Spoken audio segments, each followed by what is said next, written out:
दोस्तों, आप लोग का बोधिसत्व जी के क्लासेस में स्वागत है।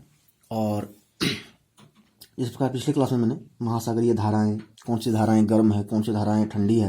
जैसे गर्म धाराएं में आपके हो गया अलास्का धारा, गल्फ स्ट्रीम का धारा, क्रूसियो का धारा, ब्राजीलियन धारा, पूर्वी ऑस्ट्रेलियन धारा। ठंडी में हो गया पश्चिमी ऑस्ट्रेलियन धारा, वेनेजुएला धारा, फॉकलैंड धारा, हम्बोल्ट पेरू की धारा, कैलिफोर्निया की धारा, लेब्राडोर की धारा। तो ये सबकी ठंडी धारा हो गई। फिर तरंग के बारे में बताया था, ज्वार भाटा के बारे में बताया था। तो मैं उम्मीद करता हूँ कि आप लोगों को वो पसंद आई होगी। तो आज का जो टॉपिक है वो है प्राकृतिक वनस्पति एवं वन्य जीव। तो सबसे पहले दोस्तों हम लोग जानेंगे कि वन क्या है, घास स्थल क्या है, वनों के प्रकार क्या हैं। तो सबसे पहले प्राकृतिक वनस्पति को हम लोग तीन मुख्य श्रेणियों में वर्गीकृत करते हैं। एक वन, तो वन क्या होता है कि जो वृक्षों के लिए उपयुक्त तापमान एवं परिपूर्ण वर्षा वाले क्षेत्रों में उगते हैं वो सघन वन होते हैं। क्या होते हैं? जहाँ मतलब उपयुक्त तापमान हो, बहुत ज्यादा वर्षा हो गया, क्या हो गया? सघन वन हो गया। फिर घास स्थल क्या हो गया? जो मध्यम वर्षा वाले क्षेत्र में विकसित होते हैं, मतलब जहाँ एवरेज रेन हो, एवरेज वर्षा हो, उसको हम लोग वहाँ घास का विकसित होता है, वो घास स्थल होता है। फिर एक कांटेदार झाड़ियाँ होती है, तो ये शुष्क क्षेत्र में होती है और यहाँ वर्षा कम होती है। और प्राकृतिक वनस्पतियों में के प्रकार में बदलाव का मुख्य कारण क्या है कि जलवायु का बदलाव ही है, क्योंकि प्राकृतिक वनस्पति का मुख्य बदलाव का कारण है। तो सबसे पहले दोस्तों वन क्या है? तो वन में हम लोग उष्णकटिबंधीय सदाबहार वन जानेंगे। तो इन्हें उष्णकटिबंधीय वर्षा वन भी कहते हैं। उष्णकटिबंधीय सदाबहार वन को उष्णकटिबंधीय वर्षा वन भी कहते हैं, क्योंकि यहाँ क्या होता है कि वर्षा बहुत ज्यादा मात्रा में होती है और ये घने वन जो होते हैं भूमध्य रेखा में उष्णकटिबंधीय के पास पाए जाते हैं।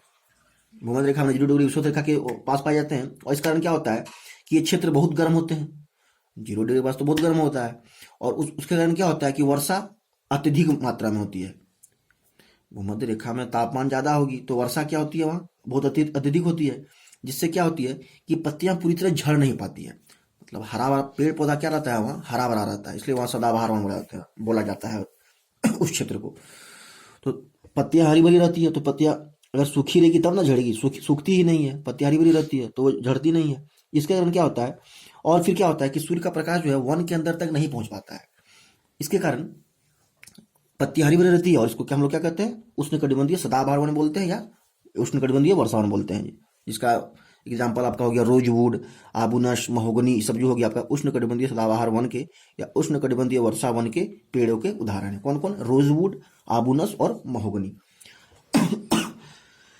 फिर ब्राजील के उष्णकटिबंधीय सदाबहार वन इतने विशाल है, ब्राजील का आपका जो उष्णकटिबंधीय सदाबहार वन इतना विशाल है कि ये पृथ्वी के फेफड़े की तरह प्रतीत होते हैं। मतलब ब्राजील का उष्णकटिबंधीय सदाबहार वन इतना विशाल है कि ये पृथ्वी के फेफड़े की तरह प्रतीत होते हैं और ये भूमध्य रेखा से दक्षिण या उत्तर में लगभग 5 डिग्री अक्षांश के भीतर पाए जाते हैं। कितने डिग्री अक्षांश के भीतर पाए जाते हैं? 5 डिग्री अक्षांश के भीतर पाए जाते हैं। ये भूमध्य रेखा से दक्षिण या उत्तर में लगभग 5 डिग्री अक्षांश के भीतर पाए जाते हैं ये। फिर ये एशिया, ऑस्ट्रेलिया, साउथ अमेरिका, प्रशांत द्वीप में पाए जाते हैं। फिर वर्षा 200 सेंटीमीटर से यहाँ अधिक होता है, तापमान 22 डिग्री सेंटीग्रेड से भी अधिक होता है। भारत में ये पश्चिमी घाट, मतलब पश्चिमी घाट पर क्या हो गया? केरल, कर्नाटक, ये सब हो गया। उत्तर पूर्वी क्षेत्र हो गया आपका अरुणाचल, असम, मेघालय जो है उत्तर पूर्वी क्षेत्र, तथा अंडमान निकोबार द्वीप में ये पाए जाते हैं। मैंने उष्णकटिबंधीय सदाबहार कहाँ पाए जाते हैं? भारत में पश्चिमी घाट, उत्तर पूर्वी क्षेत्र, अंडमान निकोबार द्वीप समूह। और यहाँ क्या होता है? तापमान 22 डिग्री सेंटीग्रेड से अधिक होता है और वर्षा 200 सेंटीमीटर से ज्यादा होती है। और ब्राजील का जो उष्णकटिबंधीय सदाबहार वन है वो इतना विशाल है कि ये पृथ्वी के फेफड़े की तरह प्रतीत होते हैं। फिर आता है उष्णकटिबंधीय पर्णपाती वन। तो ये मानसूनी वन भी होते हैं, इसको हम लोग जैसे उष्णकटिबंधीय सदाबहार वन को हम लोग उष्णकटिबंधीय वर्षा वन बोलते हैं, उसी प्रकार उष्णकटिबंधीय पर्णपाती वन को हम लोग मानसूनी वन भी कह सकते हैं, जो भारत, उत्तरी ऑस्ट्रेलिया, मध्य अमेरिका में पाए जाते हैं। शुष्क मौसम में पत्ते झड़ जाते हैं, तो शुष्क मौसम गर्मी होगा पत्ते सूखेगा तो झड़ेगा ही। और ये वन प्रायद्वीप में अधिक वर्षा वाले भागों और उत्तर प्रदेश व बिहार के मैदानी भागों में, मतलब भारत में क्या पाया जाता है? प्रायद्वीप वाले भागों में, फिर उत्तर प्रदेश में, बिहार के मैदानी भागों में ये वन पाए जाते हैं। भारत में ये वन बहुतायत में पाए जाते हैं, बहुत ज्यादा मात्रा में। या इसमें वर्षा का जो मात्रा होता है वो 70 से 200 सेंटीमीटर तक होता है। और पेड़ यहाँ का जो है साल है, सागवान है, नीम है, शीशम, ये हो गया उष्णकटिबंधीय पर्णपाती वन के वनों के प्रकार। आता है शीतोष्ण सदाबहार वन। तो ये मध्य अक्षांश के तटीय प्रदेशों में स्थित है। ये सामान्यतः महाद्वीपों के पूर्वी किनारों पर पाए जाते हैं, जैसे दक्षिण पूर्वी अमेरिका, दक्षिण चीन, दक्षिण पूर्वी ब्राजील। फिर भारत में ये वन जम्मू कश्मीर, हिमाचल प्रदेश, उत्तराखंड, उत्तरी बंगाल में पाए जाते हैं। ये वन वहाँ पाए जाते हैं जहाँ औसत ऊंचाई 1000 से 2000 किलोमीटर के बीच हो। और यहाँ की जो प्रमुख वनस्पतियां हैं वो है साल है, पाइन है, चेस्टनट है, ओक है, चीड़ है, यूकेलिप्टस है। ये हो गया आपका उष्ण शीतोष्ण सदाबहार वन। और ये कहाँ पाए जाते हैं?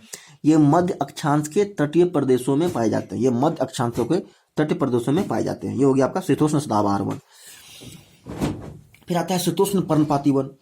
तो ये उच्च अक्षांश की ओर बढ़ने पर अधिक शीतोष्ण पर्णपाती वन मिलते हैं। और ये उत्तरी पूर्वी अमेरिका, चीन, न्यूजीलैंड, चिली, पश्चिमी यूरोप तटीय प्रदेशों में पाई जाते हैं। ये अपनी पत्तियां शुष्क मौसम में झाड़ देती है। और पेड़ यहाँ का है बाज, एस, बीच आदि। ये उत्तरी गोलार्ध में पाए जाते हैं और पूर्वी एशिया में भी पाए जाते हैं। ये आपका शीतोष्ण पर्णपाती वन। ये उच्च अक्षांश में पाए जाते हैं। उच्च अक्षांश में बढ़ जाए तो ध्रुव की ओर बढ़ जाएंगे तो क्या होगा? वहां शीतोष्ण पर्णपाती वन हमको मिलेगा। फिर आता है भूमध्य सागरीय वनस्पति।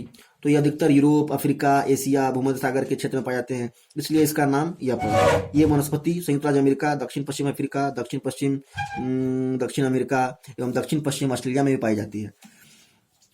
भूमध्य सागरीय प्रदेशों को फलों की कृषि के कारण विश्व का फलोद्यान भी इसे कहा जाता है। फल में जैसे हो गया यहाँ संतरा, अंजीर, जैतून, अंगूर, नींबू के फल पाए जाते हैं। मतलब हम लोग भूमध्य सागर प्रदेश के को फलों की कृषि के कारण, वहाँ जो इतना अत्यधिक फल होता है इसके कारण हम लोग क्या कहते हैं, वहाँ इसको विश्व का फलोद्यान कहते हैं, भूमध्य सागरीय प्रदेश को। फिर आता है शंकुधारी वन। तो ये उत्तरी गोलार्ध के उच्च अक्षांशों 50 से 70 डिग्री के भव्य शंकुधारी वन पाए जाते हैं। इन्हें टेगा भी कहते हैं। ये वन अधिक ऊंचाई पर पाए जाते हैं। ये वृक्ष हिमालय में प्रचुर मात्रा में पाए जाते हैं। इन वृक्षों के काष्ठ का उपयोग लुगदी बनाने के लिए जो सामान्यतः अखबार में यूज होता है, ये आपका हो गया शंकुधारी वन। फिर इसमें क्या यूज होता है? कागज बनाने के लिए इसका यूज किया जाता है। इसमें पेड़ हो गया आपका चीड़, देवदार, ये सब वनों के मुख्य पेड़ हो गए। फिर आता है घास स्थल। तो घास स्थल क्या है? तो उष्ण कटिबंधीय घास स्थल हो गया आपका, और एक आता है शीतोष्ण कटिबंधीय घास स्थल। तो ये भूमध्य रेखा के किसी भी तरफ उगाते हैं। उष्ण कटिबंधीय क्या होता है कि भूमध्य रेखा के किसी ओर उगाते हैं, या उत्तर में या दक्षिण में, और भूमध्य रेखा के दोनों ओर से उष्ण कटिबंधीय क्षेत्र तक फैले होते हैं। और इस घास की लंबाई लगभग ऊंचाई 3 से 4 मीटर के बीच होता है। और ये घास कहाँ मिलती है? आपकी अफ्रीका में, ब्राजील में, वेनेजुएला में। तो अफ्रीका के घास के मैदान को, जो कि उष्ण कटिबंधीय घास स्थल जिसको हम बोलेंगे, वो सवाना हो गई। ब्राजील के घास के मैदान को कंपोस बोलते हैं, और वेनेजुएला के घास के मैदान को लानोस बोलते हैं। ये आपका हो गया उष्ण कटिबंधीय घास स्थल। फिर आता है शीतोष्ण कटिबंधीय घास स्थल। तो ये आपका ये मध्य अक्षांशीय क्षेत्र और महाद्वीपों के भीतर पाए जाते हैं। और यहाँ की घास जो होती है, शीतोष्ण कटिबंधीय घास की होती है, जो घास होती है वो ज़्यादातर पौष्टिक होती है और छोटी होती है। अर्जेंटीना में आपका पंपास हो गया, उत्तरी अमेरिका में प्रेरी हो गया, साउथ अमेरिका में वेल्ड हो गया, मध्य एशिया में स्टेपी हो गया, ऑस्ट्रेलिया में डॉन हो गया। यह सब आपका क्या हो गया? शीतोष्ण कटिबंधीय घास स्थल। मतलब आपका उष्ण कटिबंधीय में कौन कौन हो गया? अफ्रीका का सवाना, ब्राजील का कंपोस, वेनेजुएला का लानोस। और शीतोष्ण में हो गया ये मध्य अक्षांश क्षेत्र में पाए जाते हैं, और ये भूमध्य रेखा की ओर पाए जाते हैं। इसमें हो गया आपका अर्जेंटीना के घास स्थल को पंपास बोलते हैं, उत्तरी अमेरिका के घास स्थल को प्रेरी बोलते हैं, साउथ अफ्रीका के घास स्थल को वेल्ड बोलते हैं, मध्य एशिया के घास स्थल को स्टेपी बोलते हैं, और ऑस्ट्रेलिया के घास स्थल को डॉन बोलते हैं। फिर आता है कटीली झाड़ियाँ।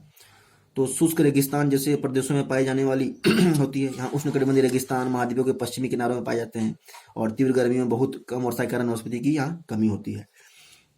फिर एक ध्रुव प्रदेश होता है। तो यहाँ भी सीमित वनस्पति है, क्योंकि यहाँ बहुत बर्फ है, और यहाँ केवल काई, लाइकेन, छोटी झाड़ियाँ पाई जाती है। इसे टुंड्रा वनस्पति भी कहते हैं। ये यूरोप, एशिया, उत्तरी अमेरिका में अधिकतर पाई जाती है।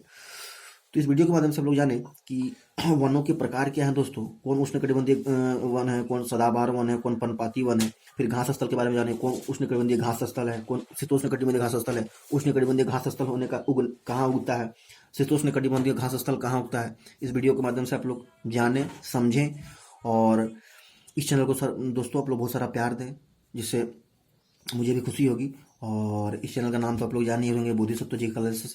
धन्यवाद दोस्तों। जय हिंद, जय भारत।